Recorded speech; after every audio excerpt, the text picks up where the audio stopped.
Hi, I'm John Maxwell. When the top companies in the world are looking for trainers, speakers, and coaches, there's one name that stands above the rest, and that's Maxwell Leadership. Our certified team members have gotten proven results for companies all over the globe, and our reputation, I'm proud to say, is second to none. Some of our members have risen to the top of their profession, including the one you're going to meet today. I proudly introduce you to my friend Bob Fabian Zinka. Welcome to the Leadership and Success Podcast with your host, Coach BZ, where we help you lead with purpose and succeed with impact. If you're ready to grow into the kind of leader others want to follow, this podcast is for you. If you're determined to elevate your success and leave a lasting legacy, this podcast is for you. As my mentor, Dr. John C. Maxwell reminds us, everything rises and falls on leadership. Our goal is simple: to inspire you, challenge you, and equip you with insights that can transform the trajectory of your leadership journey. Welcome aboard to another episode of the Leadership and Success Podcast with Coach BZ.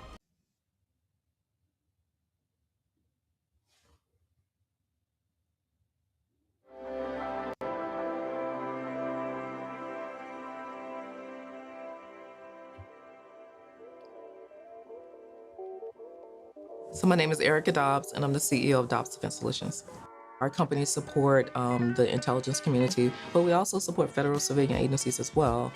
We do traditional IT, and then we use a lot of software tools that help safeguard America.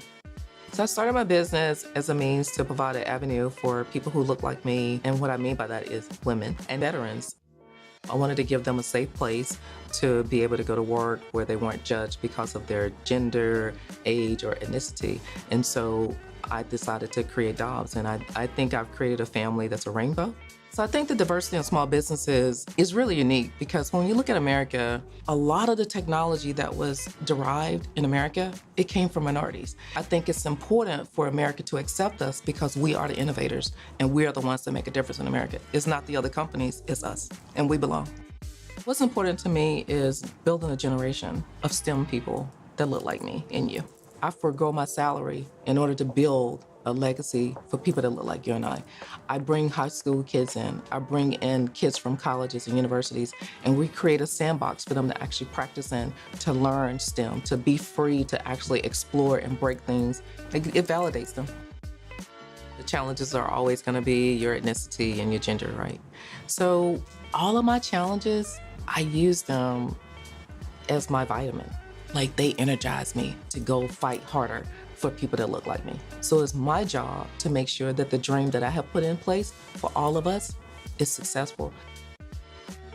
I was started out in the Navy at the bottom of the ranks. So I started out in the Navy as an enlisted E1, which means that you have nothing. And I worked my way up the ranks to E7. What I did learn from the Navy is never give up. Never give up the ship. Keep fighting, because you will end with positive results. One thing that I got from the Navy that actually helped me as a CEO is leadership. And so the Navy started me out on how to be a leader. I love the SBA because I utilized their resources when I first started my business. I used the SCORE program. I used the counselors. I love that. I used the Apex, the PTAX. I used all of those resources. I started my company with a jar of spare change. I went to the bank with $100 and I started Dobbs Defense Solutions.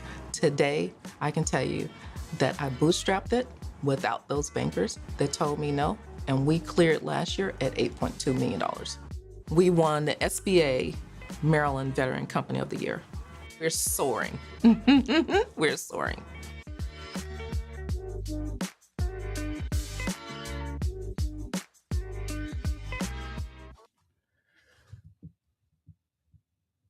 All right, everyone. I am so grateful today. We have a very special guest, really a sister in arm, and I'm going to be introducing her in just a moment. But before we get started, I'm reminded of our moment of gratitude.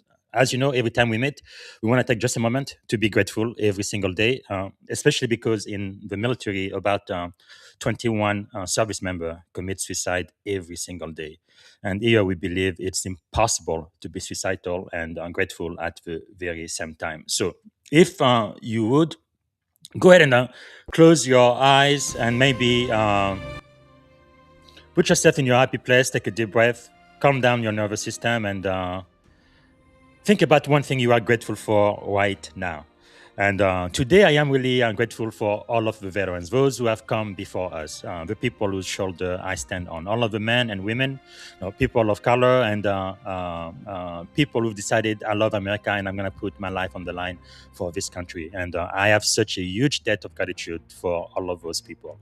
And one of those people is going to be on the stage with me in just a few moments. So let us know what you are grateful for. Type it in the comment, and let me see if I can properly introduce our guest today.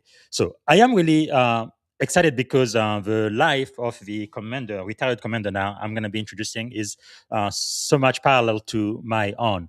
So she's a former U.S. Navy commander, 05, and again, only 4% of sailors who join the Navy end up at the rank of 05 or above. So that's a huge, huge achievement. That's what my current rank is in the Navy right now. But she started as an E1, seaman recruit, and I did too 21 years ago. That's the very bottom.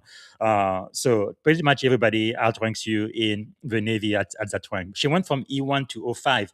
But most importantly, and I'm going to ask her about this, she was a chief, E7, senior enlisted. And to me, going from E7 to 01 is a huge, huge demotion because E7, they do mentor junior officer. I was mentored by E7 from 01 to 04. So we're going to talk a little bit more about that. But she is a true Mustang. So Commander, now retired, Erica Dobbs is the founder also and CEO of Dobbs Defense Solution, a nationally recognized voice in cybersecurity, veteran entrepreneurship, and crisis leadership. She's a boardroom-ready governance as well. So her leadership has been forged on nuclear aircraft carrier, in Joint Cyber Command, and now in the C-suite. So where failure is never an option, and people are always the mission. So, ladies and gentlemen, please help me welcome to the Leadership and Success Podcast the one and only Commander Erica Dobbs. How are you doing today, Commander? I am doing wonderful. Thank you for this time to be with you today. Absolutely. We are so grateful that you are here. Maybe to get started, what are you grateful for today?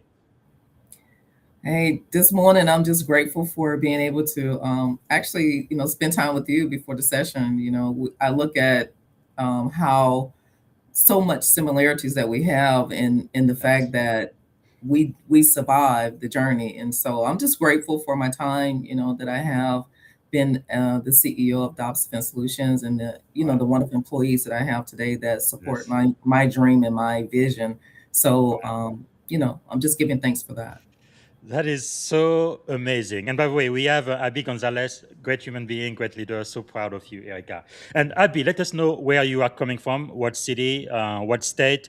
And also, if you have a question for Commander Dobbs, please type it in the comment. We also have Akim Bristow, great leader, and I'm looking forward to working for her again. Wow, thank you so much. You've got a lot of fans out there. And we also have Trent Tucker, very commendable, Erica. All right, please let us know where you're coming from, what you're grateful for, and please ask a question to the commander.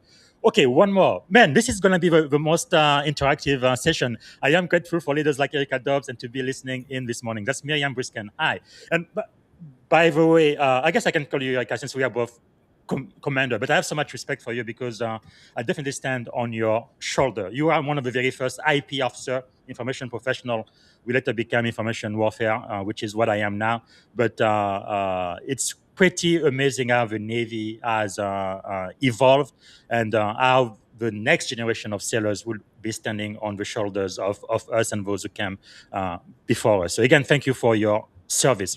And by the way, Commander, part of the reason why I love reading this feedback is I think we stayed in the green room, right? I started this about 5 years ago, and my first episode, it was episode of one person only, me, myself, and I. That's the only person who was listening. So now I have a bigger audience, up to 64,000 people in the US and around the world, and when they have something to say, I want to hear it. So there's another one, Abby from Bowie, Maryland. Okay, fantastic. And Melody, outstanding leader and role model. Okay, I'm gonna have to stop for now, otherwise we're not gonna get started. But you have raving fans out there, Commander Dobbs. So let me ask you this: what is something about you that most people may not know? Wow, that's a loaded question. So I'm just gonna I'm just gonna give you something very simple. Most people are not aware that I'm a grandmother. So I'm a grandmother of Wow, three. My oldest grandchild will be 16 this year. So I have a 16-year-old grandson and a wow. granddaughter and another grandson. But I am a grandmother of three. Congratulations. I have two daughters. The eldest one, I guess she's 24 now. She already got her degree. I can't believe I was already married at her age, but it looks like it's kind of different now. I think I shouldn't be a grandfather until she's at least 50 or something. But anyway, that's really beautiful. There's nothing more important than family. All right, so let's talk about your journey a little bit. Kind of like I said in the introduction, I guess we both understand we went from E1 to O5, but yours was very particular because you became an E7, which is like senior enlisted rank. When I was in boot camp, that's when I told myself, before I retire from the Navy, one of two things are going to happen. I become a senior enlisted, E7 or above, or a commander O5 and above. It just happened I had an opportunity to become an officer. But why in the world did you move from E7 to O1? That's a huge demotion, is it not? Well, actually, my story is kind of unique because the year that I selected for Chief Petty Officer is the same year that I selected for the Limited Duty Officer Program. So Oh, I okay, actually okay, promoted for both at the same time. okay, okay. I That makes I sense. actually and I applied for the program when I was an E6. So Okay, as an E6 Petty Officer, I was actually selected for the limited duty officer program. And okay. so it was just a great year for me because my name came out on both lists. And Yes. so I was a Navy chief for a year before I actually pinned on Wow. LDO. So I had the Well, experience of being in the goat locker for a year as an RMC. So, like man, old school, people don't even realize RMC was around, but I was an old yes. school radioman. And then so right before commission, I had to convert over to IT. So I was Yes. ITC for like 1 month before I became an LDO.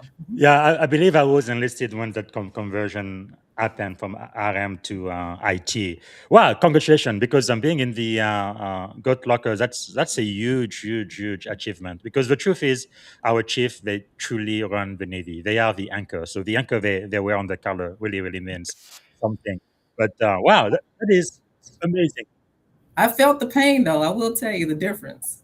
Yeah. I was, if I may, I can share a quick story. So I'm in LDO school down in Pensacola, Florida, Mm-hmm. and I get some sand in my eye doing training. I go to medical. I'm a little, butt of bar ensign. I go to medical, and another chief walk in at the same time. So I'm like, I forgot that I'm no longer a chief, and I'm like trying to get service, and they're like, "Ma'am, you can go sit down over there." The chief walk in, Yes. they go, "Hey, chief, what can we do for you?" I'm like, "Wait a minute, what's going on here?" Yeah. So I learned that I left the mess to join the O Club, but Yes. it was funny because I was so accustomed to being taken care of as the chief Mm-hmm. because the chief is the backbone of the Navy, and Yes. so I Yes. left from being a part of the backbone of the Navy to the O community. So I experienced it that day when I had to Wow. sit in the way like everybody else to get service as opposed to getting that chief treatment. Yes, yes. Now, I'm hoping that when you went from chief to ensign, you changed command, right? You didn't stay at the same place, did you? Yeah, I changed commands. My Okay, first duty very good. station as a Navy chief was, my first duty station as a Navy officer was at NCMS. No, hold on. Okay, Big okay. Ten Plant, Washington, D.C. Yeah. That is wonderful because I was only an E4. I mean, I would proud to finally become a petty officer. But the first year or so, I was still in the same command. So my chiefs and people in my unit, no, they didn't know how to handle me because yesterday I was an E4 and I am an O1 and I no literally technically out rank them. It was kind of strange. So I Yeah. got myself ordered somewhere else and no, I was able to start over again. But no, that's really truly a fit, huge achievement. Bravo, Zulu, for that. So, Yeah, but like let we me said, correct that. My first duty station was Nick Tam's Land. That's what happens when you've been in the yes, military for 6 years. The commands run together.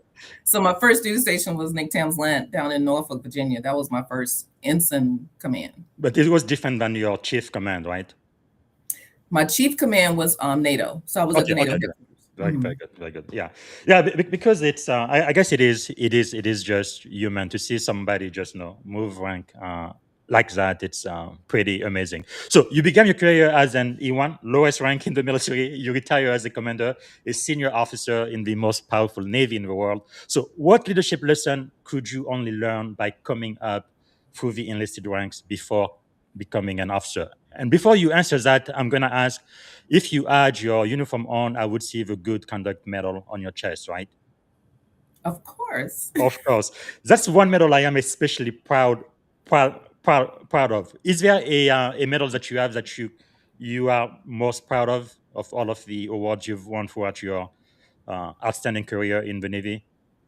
Yeah, I think my meritorious achievement medal that I received Yes. I received that because of my leadership for operating in a different environment that, Yes. of course, we can't talk about, but Yes. I received it because of that. And so I was very proud to have a team that supported me That's beautiful. during that era. And so getting that Wow. award because of what my team and I achieved, that one Yes. I cherish the most. Man, that is wonderful. Okay, so what leadership lesson did you learn through coming up the ranks from enlisted to officer?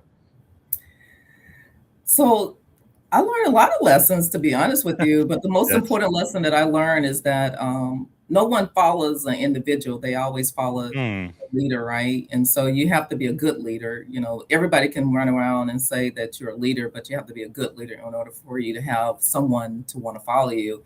And Wow. I will tell you that the other thing that I learned is that oftentimes, for me, this is just Erica, I realized later on that I didn't even believe that I was a leader, but other people believed that I was a leader. So I Hmm. go back to when I was in boot camp and, coming in the Navy as a 19-year-old kid and getting off that bus and going to my company. And Yeah. then someone says, "Oh, you're the section leader." And I'm like, I'm a 19-year-old kid. I'm like, section leader of what? And Yeah. so they appointed me to be the section leader of, and then that time, that's like 8 to 12 people. Yes. And I'm like, Yes. I'm just trying to survive myself. But I will tell you that what's amazing is when other people see the leader in you before you see it in yourself. And so Wow. that's what happened for me in the Navy is that the people around me, i.e. Mm-hmm. Navy chiefs and Yes. senior enlisted leaders, they saw the leader in me before I knew that I was Wow. that leader. And so that's the lesson that I take on with me today. And the best part about that is you think about starting out in the Navy as an E1 and your boot camp, or the RCPO for you in boot camp Mm-hmm. decides you're a leader. And then let's go forward to when I actually commissioned as a Navy ensign. Yes. I saw that same individual at my first duty station at Nick Tam's Land. And at that time, she was a Navy chief still. And she said, Wow. "I knew you would be where you are today." So That's when amazing. you have someone that see a leader in you when you're a 19-year-old kid, and then as you Yes. progress in your career and you become a naval officer, and you have the Wow. it was just like a fluke accident, but you have the opportunity to see the Yes. person that saw the leader in you, so you can say thank you to them. Wow. It's a rarity. So I was afforded that opportunity in the early 2000s. Yeah. That is really amazing. In my experience, it looks like the Navy, really the military in general, is a leadership school, right? That's really what we do. We just happen to have a bunch of hardware and weapons and things, but it's really all about leadership. I remember when I became an officer, my seed daddy told me, right, what location is to real estate leadership is to the Navy, and that was so true. And wow, wonderful. So when you look back then throughout your career, what moment most shaped how you define leadership today? Wow. Which moment? Yes. Oh, Yeah. so maybe a couple. You know, I'm gonna take you back to something that's more relevant to. Mhm. I had to think about that. Yes. That's most relevant to all of us. You know, when you started out your podcast, just to give us a moment of silence, and so that reminded me of something.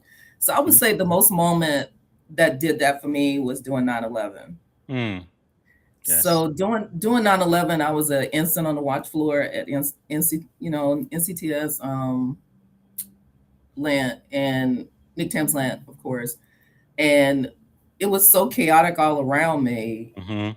And everybody's like, hey, what can we do to help? So you have everybody trying to come in to help us with, managing communications. Now, mind you, I'm trying to downplay it a little bit because we were in charge of the entire Atlantic fleet on that Yes. watch floor. As a JIP watch officer, I was the one in charge of the floor during that time on watch. Mhm. And so what I actually got from that moment is that as a leader, I could act like chaos, like everybody Mhm. around me, or I could remain calm and allow my team to do their job like we've always practiced and we did. Yes. And Yes. so because of my naval training and because of those times in enlisted ranks, having to deal with a lot of pressure, but still surviving, and that chief's training that I had, been the opportunity to Mhm. encounter, it helped me to be a strong leader that day, Wow. in the midst of chaos. So you think about we're managing all communications for the entire Atlantic fleet, trying to Yes. make sure that, anything dealing with cryptologic equipment, the president of the United Mm. States, all those people are taken care of. And so Yes. instead of having a chaotic watch floor, everybody's like, what can we do to help you guys? Mhm. And the first thing I said to them is, you can continue to do business as usual and let us do our Wow. job. That's really And so leadership. my team and I, we actually managed 12 hours of chaos, Wow. even killed. I can't imagine. I guess it's another thing we have in common. 9/11 is part of the reason why I decided to join the Navy. But when I went to a recruiter the day after, I think they said it was one of the day where they had more volunteers than any other day in our nation. But at the time, I was not a U.S. citizen. I didn't even have my green card yet, so I wasn't a permanent resident. So they pretty much asked me to go back send. But I told them I'll be back. So once I got my green card 3 years later, that's when I finally joined. But at least when I came back, I knew it was going to be either the Navy or the Air Force, because the Army and the Marines, I felt like they were just too crazy for me. But anyway, and then also you talk about Nick Thamsland. That's actually where I went. I was an ensign to get my qualification as an IP officer. So great command to be. And then many years later, I was the commanding officer across the street at the Global Network Operation Security Center, one of the sister command of Nick Thamsland. But wow, what a small world this is. Small world. So you've operated in joint high-stake environment, right? Leading across not just the Navy, but the Army, the Air Force, and the Marines. I guess now we have the Space Force also, and civilian too. So how did that kind of shape your leadership style? So I had to change my whole way of thinking Yes. because, Navy, we operate so differently. And I didn't realize that we had our own language, to Mm-hmm. be honest with you. So when I was immersed into the joint world, I will tell you that I got commissioned when I was in a NATO world. So I want you to Yes. think about that. So I'm coming from a coalition environment, and then I go to a joint world. Mm. So the coalition environment taught me how to work with partners who didn't even speak Yes. English, right? Very well, but I still had to communicate with them to do my job. And so then going into the joint world, I had to learn the different ways of doing Yes. businesses with my other brothers and sisters in arms. And so I'll tell you that I believe that as a leader today, that's what shaped me into being a great leader, because I had to learn how to do their Yes. reporting. I had to learn how to mentor them and help them to have successful careers. And so, I pride myself in saying that I remember, just one story about when I was stationed at U.S. Cyber Command, and I had an Army major that worked for me. At the time, he was a Army captain, and he was, deemed a problem Mm-hmm. child. And they said, "Well, Erica, he's yours." And I was like, "Well, I'm a naval officer. Yes. Why are you guys giving me this person?" And they're like, "Hey, you're a leader. Leaders Yes. lead, so lead them." And so in my group, I sometimes people would say I had the island of misfit toys. Yes. But in the other people's eyes, that's what they were. But in my eyes, they were my dream team. Yes. And so I turned that island into a dream Wow, team. that's amazing. And my Army captain got accepted into the Navy. He got accepted into the Navy Mhm. school in Monterey, Yeah, California. naval postgraduate. Yeah. So Navy postgraduate school. That's what I was gonna say. Navy postgraduate school. Um, First time that Wow, anybody in his career field had did that. So that's I'm like, awesome. okay, you gave me an Island of Misfit Toys, but my person went and made history with you guys doing Wow. cybersecurity in that area. That So is really yeah, amazing. This is another funny story. I was a lieutenant JAG, I was on the USS Essex. So we were working with the Australian Navy and the Marine Corps. So it was joint coalition environment. And then somebody told me, "Hey, Captain so and so wants to talk to you." And I was very scared. I'm like, "Man, I am an O2. This is gonna be a O6 Navy captain." And then come to find out it was the Army captain, just an O3. I'm like, "Please stop doing doing that." You got me almost. I almost had a heart attack trying to prepare to see what in the world you wanted. It's yeah. pretty interesting when you are in that joint environment because our rank don't exactly align. So Yeah, it stretches yes, you. It stretches you in a big way because you have to learn how to keep them relevant. You got to yeah, keep them yes, motivated. And it actually translates into being a CEO a lot of yes. ways because you got to do the same thing for your employees. That is really, really powerful. But then there was also another thing now, because right now I think I'm seeing more and more blacks and women in the service, and I'm really grateful for that. Especially when you started, did you have any role model, any women in your field, or especially black women that you could look up to? In the Navy, Yes. no. Wow. So in my career field, it was all primarily Caucasian males. We didn't really Yes. have any females in my career field. So um, I didn't have a role model to be. I hate to say it out loud, but I didn't have a role Yes. model to be a female. Mhm. Wow, that is quite amazing because even especially in Silicon Valley, most of the time I am the one and only black person in the room. Although I would say in the last 15 years or so, that has changed quite a bit. I see more and more women into the cyber security field. No, like you, I'm so proud being a black female veteran and tech CEO. I think we need more and more of that. But it is pretty amazing the impact you make, but you pretty much become a trailblazer whether you like it or not, and the role model for so many Yeah. people who are going to be coming after you. That's why, even when I was enlisted, you will see the picture right there of General Colin Powell. Is I've only met him once, but he's always been a model for me. Right, if a black man can become a four-star general in this country, then there is hope for me too. So it is pretty amazing how you can use somebody who has a completely different path, and really use them as a model and motivate you to attain greatness in your own field too. So again, thanks for all of the mentorship and all of the outstanding work you have done. So let's talk a little bit about leadership under pressure. So you have described leadership as bringing order to chaos. So that's definitely uh, I guess a regular Navy Navy day, I would say. So what does calm leadership look like when everything is breaking at once? You know,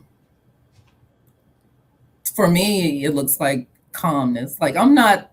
If you really know who I am, you would know that I Mhm. don't operate in chaos. Yes. So, and that's because that's what I've learned. I like to use the analogy sometimes of a show horse and a war horse, Yeah. right? The show horse is all to me is a chaotic person. They're always trying to be seen. They're dancing and pouncing around, doing that type of thing. But when you look at the war horse, we actually perform when it's loud, when it's chaotic. Yes. We operate in the unpredictable and uncomfortable environments. But to me, I think my military background, and being a Mustang, it was like they rewarded us for being able to operate in that environment, like in the Mhm. chaos. And so today, to me, this is how I lead is I lead with how I evaluate you as a person. Yes. I don't want you to show me all this drama, just be Hmm. you, right? And then to me, I think that it's important to just take away the noise and be authentic. Yes. we lack that a lot. And so for me, in the midst of chaos, I'm going to always be me, and I'm not going to Mm, allow the situation to allow me to change from who I am as an individual. Because when you're operating chaos, you're apt to forget things, right? You're yes. almost apt to missteps, right? So Mm, I've been trained to operate in high pressure environments. When you think about being on an active carrier, yes. it's chaotic all the time. And Mm, so you got to learn how to quiet the noise and just be true to yourself. And more importantly, keep your team grounded so that because if it's life threatening, yes. you can't fail. So for me, in an Mm, environment that I'm in, I treat it as though life expectancy is there. And so when I do that, yes. I calm the chaos and I stay calm. I Mm. hope that answered your question. Absolutely. That is powerful because I think every leader should really strive to do that. You mentioned aircraft carrier. There is really nothing in the world like it. Of course, first time I was an aircraft carrier, I got lost at least 3 or 4 times, but eventually I found my way around. But really, failure is not theoretical and it is immediate. And one thing that's very different between the military and the industry, when we do business, sometimes, there could be loss of life, which, people at Microsoft, IBM, Google, they don't have to worry about that. So I guess the question I have for you is, how should leaders train themselves to make decision when information is incomplete and time is compressed? When information is incomplete in time, like you're talking like Navy. Yeah, basically a typical Navy day. I Yes. was like, so How a did you typical do it? military day. Yeah. I was like, wait a minute, did you just ask me that question? I wasn't prepared for that. I was like, what? Okay. So I mean, for me, I've always, because I was a Navy striker, going back to my early days in the military Hmm. and not receiving formal training, going up the ranks and never being afforded the opportunity to go to A school or C Wow, school or any form of training. So you think about a person going from E1 to O5 without formal training, that's and you want to amazing. know, how do I deal with that in between?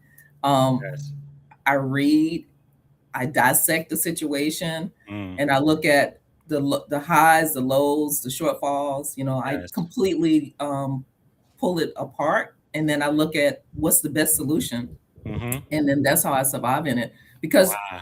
no matter what your training is, you still have to understand where you are, right? And so Yes. for me, I've always been someone to overperform in a lot of areas. And so for me, I would just completely evaluate the situation and look at, Wow. the highs and lows and which way you're going to survive, and then of course survive.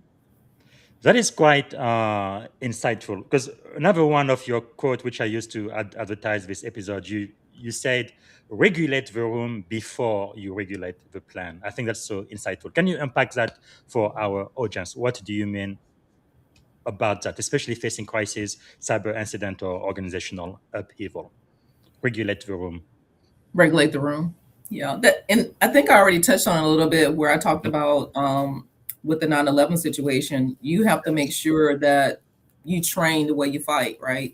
And so when you regulate the room, you're going to regulate it in the same fashion in which you've operated in the past. Like Yes. if you operate in chaos, guess what? You're regulating it in chaos. But Mm, if you operate in calmness and you pull out the best in your people, then that's regulating the room to me. I'm always going to pull mm. out the best in you because I'm Wow. not always the smartest person in the room. I need help.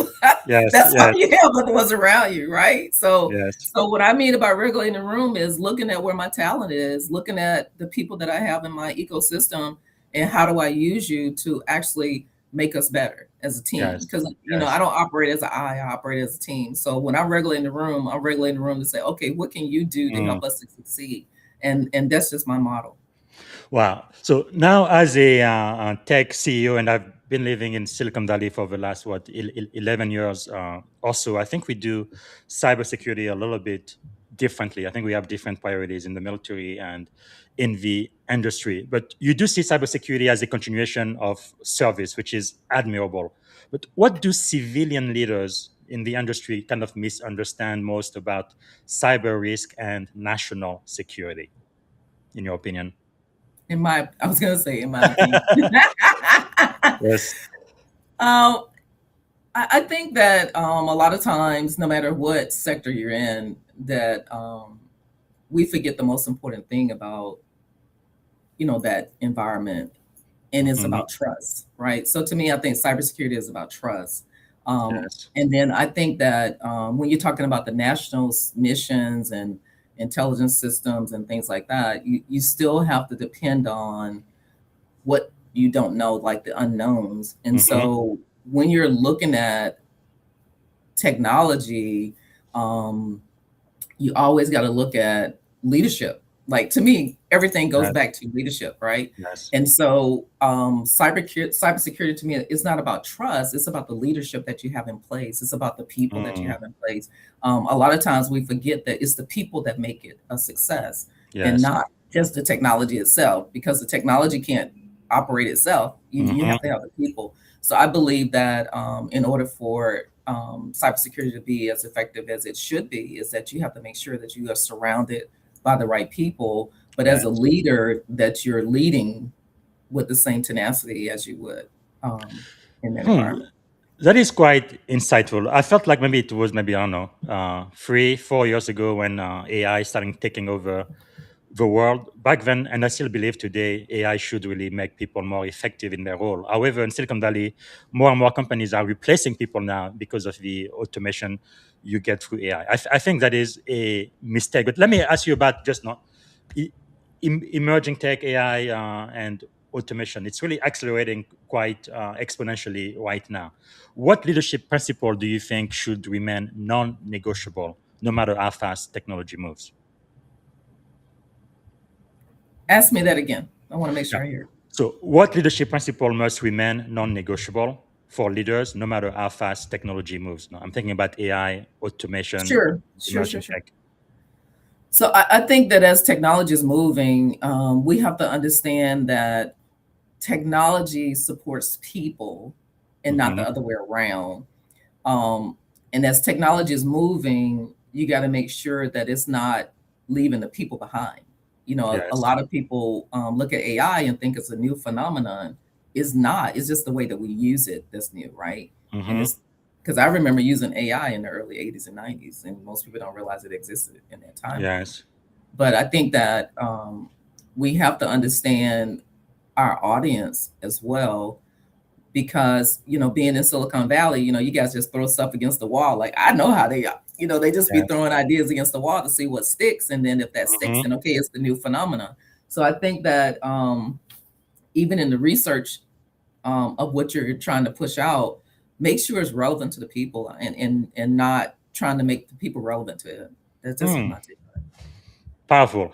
And let's talk a little bit about your transition. Transition is sometimes very hard, especially when you go from military to civilian. Many people kind of struggle through it. You've had an exceptional transition. Not only you came through on the civilian side, but you became CEO of a tech company which you really built from scratch. What do you think is the mindset shift that helped you succeed as an entrepreneur from the Navy? Yeah, so I think that, going back to my early days in the military, and just learning from leaders that, helped me to be a better CEO. Hmm. I will tell you that, not knocking anything from any of the other services, I think the Navy trains leaders out of the gate. Like, we're forced to learn how to lead, no matter Hmm. what Yes. area you are, or what level of rank you are. You're gonna be in charge of someone. Like I remember being Yes. as an E3, being in charge of evolution, and I'm looking like, Yes. really, I'm in charge of this, and you're clueless, but you learn to lead the team. Like you just figure it out. So for me as a CEO, I mean, I'll be honest with you, I started this journey as a CEO Yes. where there are a lot of unknowns. 100%. Mm. But there are areas that I was like, am I gonna make it here? Yes. Yes. But I took the learning time that I had in the Navy, all the experiences that I've had, and I was like, okay, how do you survive this? I didn't Mhm. have mentors, and a lot of mentors in the Navy, but in the private sector, I've had the opportunity to pull on some of them Yes. and to learn from my peers. on shortfalls that I don't really understand. So I think that, Mm, the backbone for me was my Navy journey, because one thing I know is that I'm a good leader. But yes. when it comes to other things about this journey as a leader or as a CEO, I have to pull from other peers and colleagues around me to make Yes. sure that I plug the holes on my shortfalls, right? Wow, that is really insightful, because we also talked earlier when you said you really didn't have any role model coming through your career. However, you are really paying it back forward big time, right? Because you've been mentoring a lot of veterans and women founders, which is really admirable. What characteristic do you think separate those that you mentor who scale successfully and those who kind of stall out? What makes the difference in your view? Sure. Well, I'm gonna be polite. Most of them want things handed to them without working for it. Hmm. Um, and they don't have the grit or the grind to actually get to the next level. But those Yes. that are I call them, they have to be very hungry. You have to have that Hmm. drive inside of you, to want to do better, to always want to succeed. And so the ones that, I look at some that I mentored and advised, they're doing better than I am as a CEO. And I'm like, Yes. okay, their companies are soaring. And so I'm just happy to share, what I have in my toolkit, because someone did it for me. So I just want to pay it Hmm. forward. Wow, that is wonderful. Another thing you also do, I think people who are watching, especially my JOs and enlisted folks, eventually they would like to aspire to be on boards. So you've served on multiple boards and advisory council. What do you think they should start doing now if they want to be board ready later? Well, you have to hone in on the craft, like decide if you want to be on the administrative side or the, technology side of the boards. Hmm. For me, I love the governance piece of it. I think that, most people don't understand, like, if you're really going to be effective on the board, understanding the governance and how that organization operates, Yes. will help you to be effective. And so, that's what I did in the Navy. Like in the Navy, we want to understand the command that we're at, Hmm. understand how it operates, so it all equates and shapes the way that you think. And so I just use that background that I Wow. had from being in leadership roles in the Navy and understanding the dynamics of how the organizations works, and then I just took that and translated it over to being on boards. And so, Wow. governance to me is the sweet spot. Yes. Wow. Powerful. Okay. We're going to get into the last segment of the show where I really try to focus on the leadership principle you've learned that have made you who you are today. What do you think is the greatest lesson you've learned so far? Lesson in life, leadership, just in general. So the greatest lesson I've learned is remain trainable. Mm, Don't always appear that you know everything, but have a listening ear. yes. Allow someone that is looking from the outside to give you that advice on how to do a course correction, if it's needed. But I Yes. also learned that, everybody's not, in your corner. Um, Nobody cares about your dream but you. And Mm, so, that to me woke me up, is that, okay, this is my dream, but yes. no one cares whether you succeed with your dream or not. So you have to be true to yourself. And so, um, Mm, me as a CEO, I've learned to focus on where I'm trying to go with this company, but more importantly, dream big for our team. wow. That's powerful. So, what do you think is the best leadership advice you've ever received? The best leadership advice that I've received. You changed these questions up on me. Yeah. The best leadership advice that I've received was to, stay true to you. Don't allow your circle to, change who you are. I'll Mhm. tell you one thing that most people don't even know about me is that, when I'm around competitors or even in the ranks, coming up the ranks, I remember shipmates used to Yes. say, we're in competition with each other, Erica. And I would look at them and go, no, we're not. And they would go, I remember we went to take the Mhm. chief's exam. They're like, we're going to make chief first. Who's going to come out with this chief petty Yes. officer? And I'm like, you know, I was just competing with Erica. So Mm, one lesson that I've learned over the years is never powerful. compete with anyone but yourself. Wow. So And you are so I never compete with anyone, even in this environment as a CEO. When I have, colleagues or someone say, "Oh, that's your competition," Like they're Mm. not my competition. I'm just competing with myself. Because if you compete with Wow. yourself, you'll never let yourself down. That is powerful. So you're competing with the man, the woman in the mirror, the In the version you mirror. were Yeah, yesterday. like That is powerful, powerful. mhm. Wow. So, what do you think is the secret to your success? You went from E1 to E7 to O5, and now you are a successful tech CEO. Why are you so successful, you think? I think I'm successful because of my upbringing, to be Mhm. honest. I had great parents that were hard workers. They taught us value um, and never to give up, right? Yes. Um, and more importantly, they told me that when you walk in a room, just assume that you belong. Don't always, before people start using that Mm-hmm. term, do you belong in the room? It was instilled in us as kids. Um, I laughed today because in my family, getting a B was not acceptable. It was considered an F. Hmm. So coming from a family of overachievers, right? Yes. So my parents always taught us always achieve to be the best, like Hmm. always achieve to be the best. So my sense of belonging was making sure that I was the best version of me that I Yes. could be. Did you feel any pressure to even be better because you were a woman or black just throughout your career? Does that impact you in any way?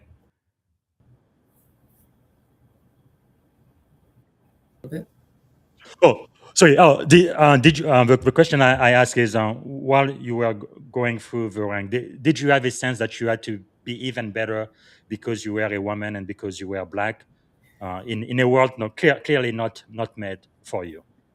Oh yeah, the Navy made me an overachiever Yes. because when I started out in the Navy in the early '80s and '90s, like women were always it's like we were like second class citizens, to be honest, Yes. because we would actually do make higher marks. Most people don't know this. We would Mm-hmm. actually have what they call a pass but not advanced score that was higher than the Mm. men that actually promoted, right? Yes. You Yes. understand what I'm saying? Mm-hmm. Like you have the exam cycle, the men and women would take the tests.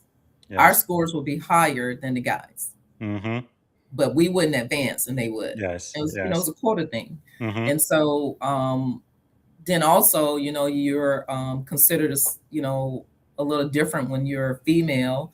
But then if Yes. you're a black female, most people don't think you're smart. So you have Mm-hmm. to overachieve and do more than the average person. And so that to me Yeah. has always, has always been there for me. But I will tell you what, one thing for me that I don't do is I don't see color unless you make me see color. Mm-hmm. And I don't care how you treat me because of my race. I always do my best. Wow. I'm going to always do my best. I'm going to always overachieve no matter what, because that's Yes. all I know is, and because my family instilled in me to always be my Yes. best. Wow. So just because the people around me viewed me as a black female, that doesn't mean that I viewed myself in that capacity. I viewed Yes. myself as an individual that could do the job, that was well capable of doing that Mm. job.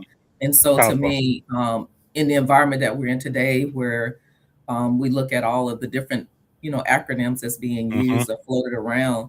Yes. I don't want you to view me any differently than what I am. I just want Mm. you to think as a leader, as an individual that's capable of doing my job, but Yes. more importantly, bringing the right tools to the kit that you need to get whatever Wow. you need to have accomplished. So don't view me as just a black female. Yes. View me as a SME in my space. That is really, really powerful because I think part of the reason why I do this podcast too is I'm always looking for mentors and trailblazers that my two daughters, could definitely follow and learn from. So they both of them will definitely listen to this podcast. And thank you so much for sharing that. So as a leader, I know leaders are learners. What are you learning right now? So for me, I am learning to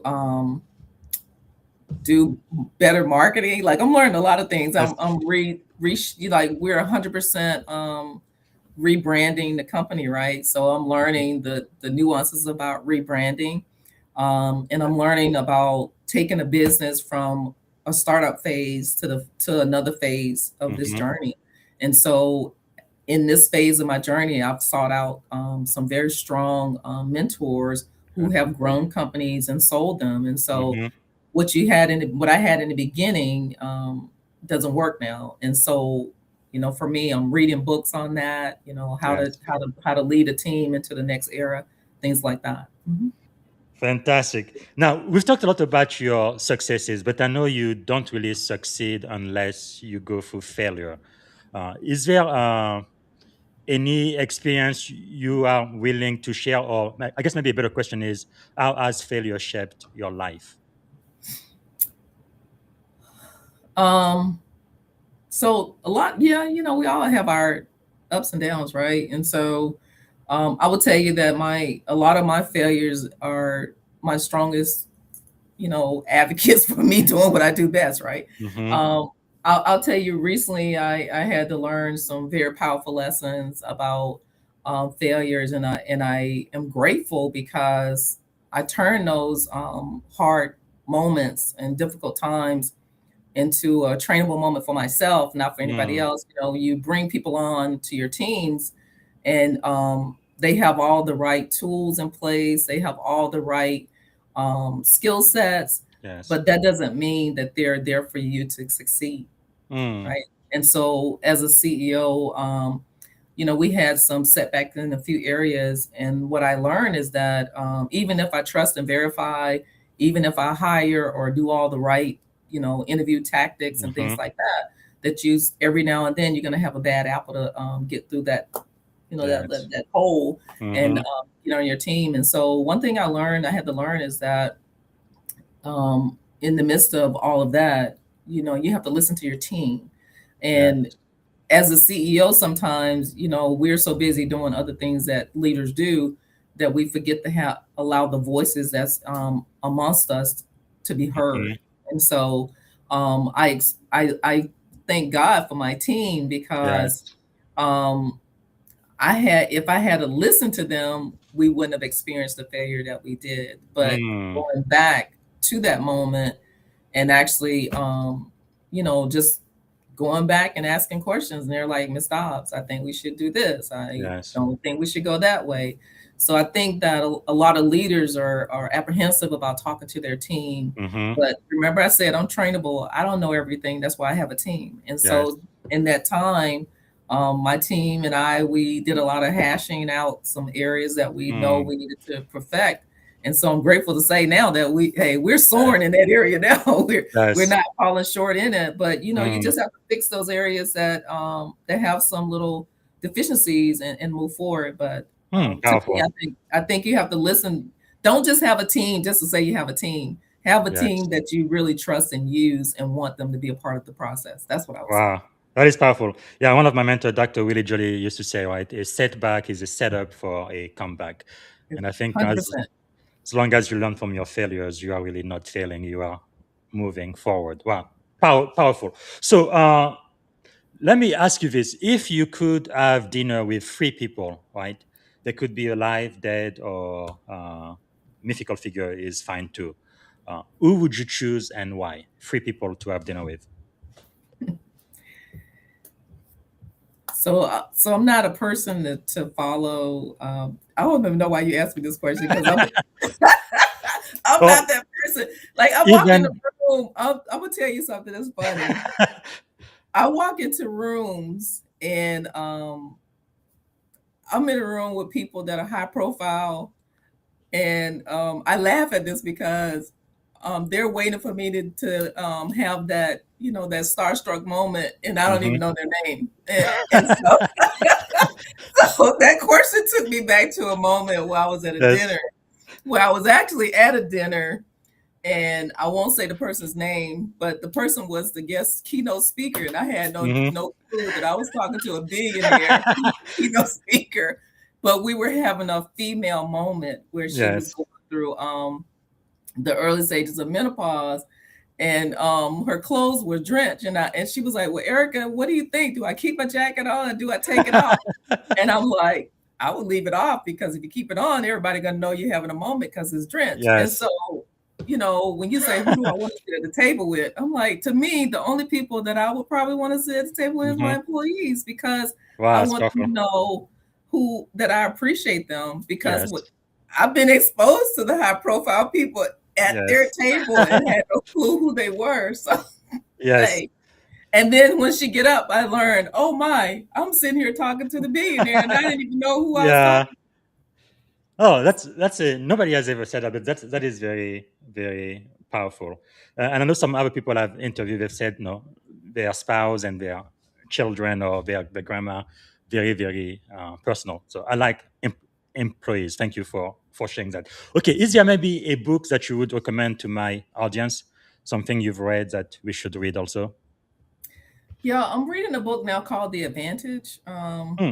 And it's about how to set up your, how to set your team up, have your team to do better, like how to actually operate in different environments. So Mm-hmm. that's the book that I'm actually reading right now as a company, and trying to see if I need to restructure our ecosystem actually to align with some of those tools that's in that book.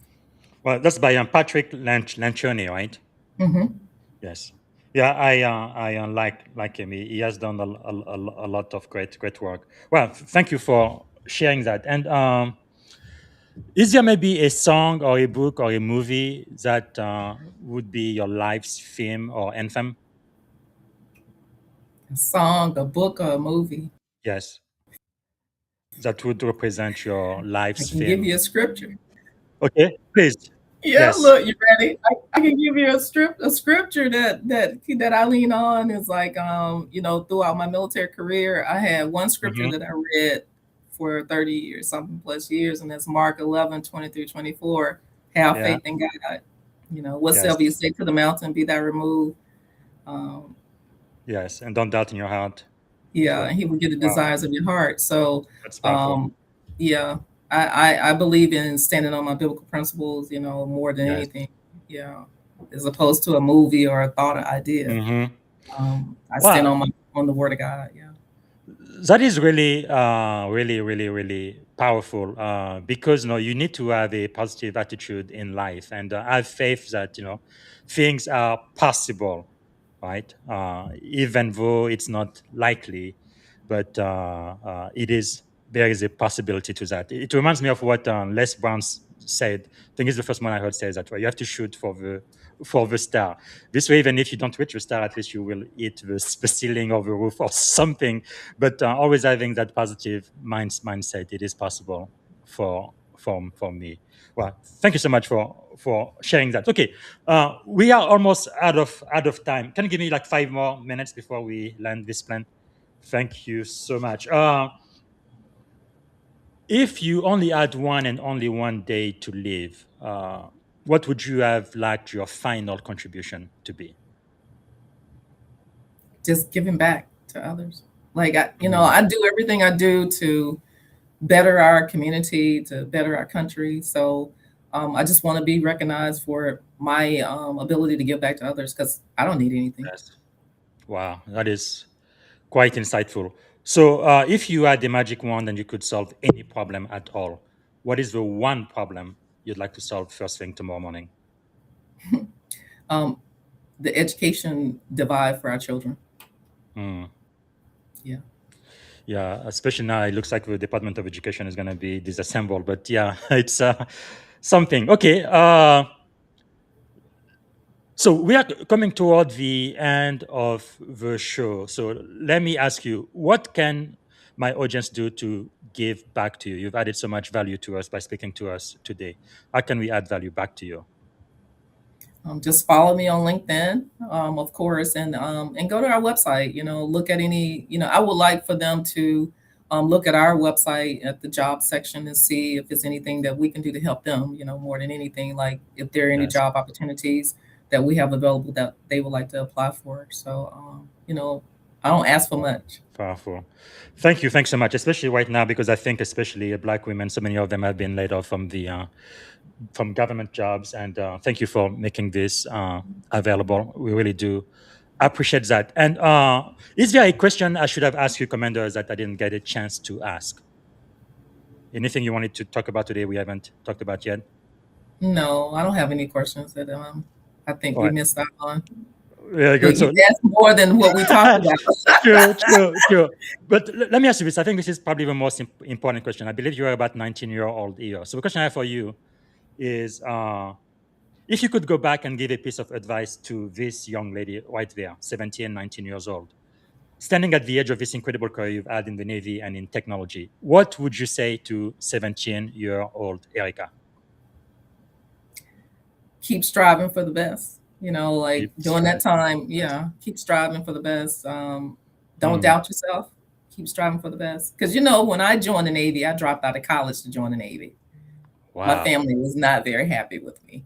I was in school. I was a civil engineer student in school and dropped out of college to go join the Navy because they said, oh, you can have an adventure and go to school. So I was like, Mm, oh, I'm excited about this. yes. Not realizing the other part of it once you get there. Yeah, So did the Navy eventually pay for your school?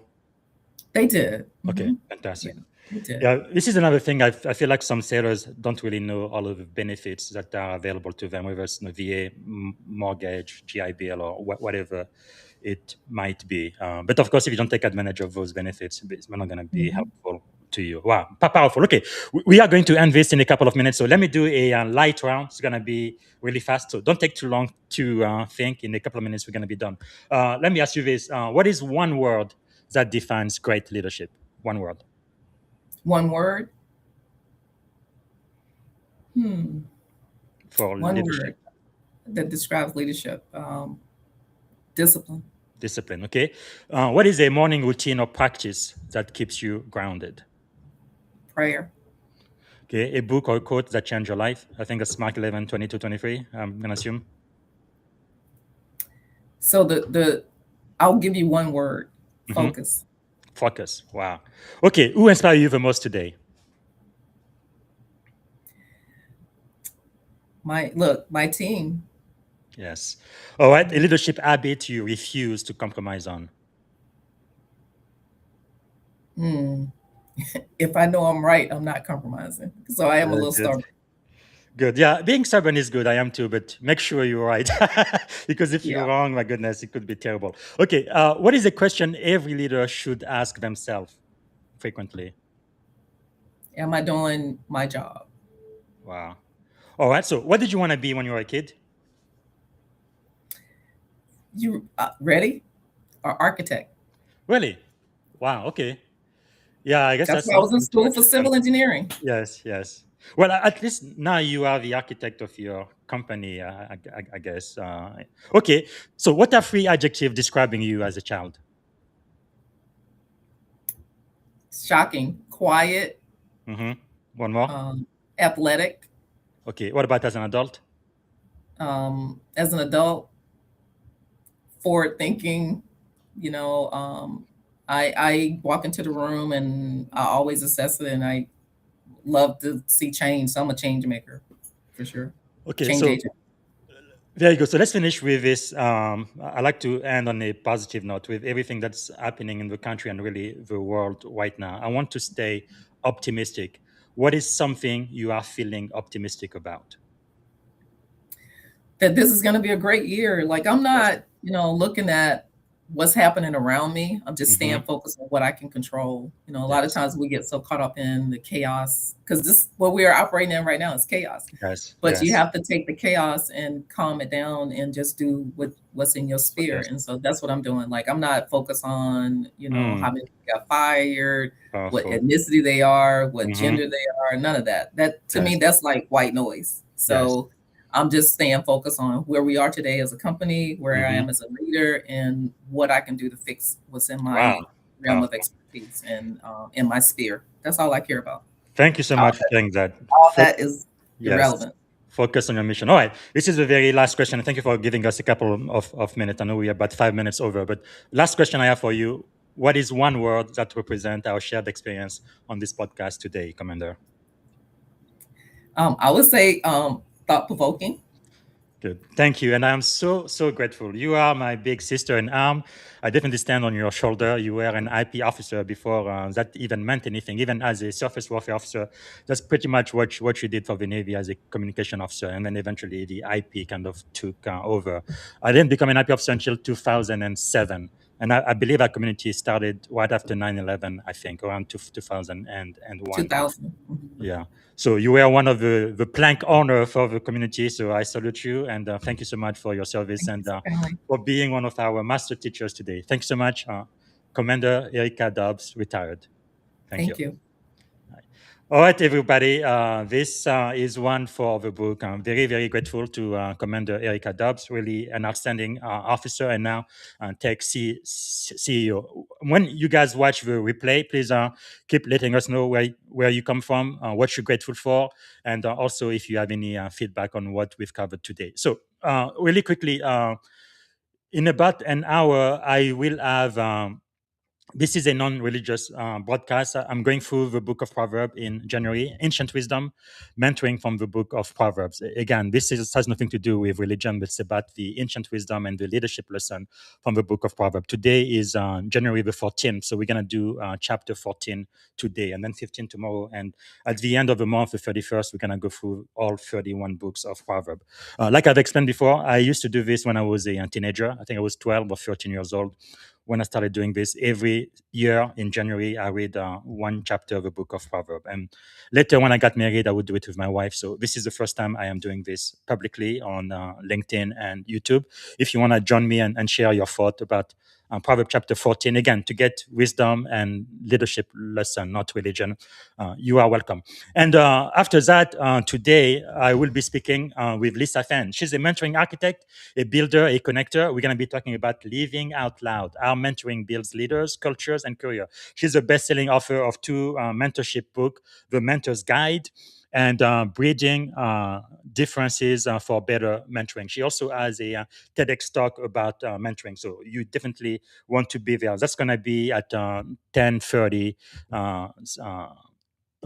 Pacific time today. And then tomorrow, I will have a great pleasure and honor of speaking to the one and only, a man who doesn't need to be introduced, General Larry O. Spencer, U.S. Air Force retired. He's a people-first servant leader, a trailblazer, and a principal steward. We're going to be talking about Dark Horse, which is the title of his #1 best-selling book, going from airman to 4-star general. So I keep seeing people who go from E1 to officer this week, and it is really wonderful. You don't want to miss that. And tomorrow, also, after I talk to the general, I will be speaking with Jamie Chambon. She's a Harvard-educated career catalyst. We're going to be talking about career agility in an uncertain world.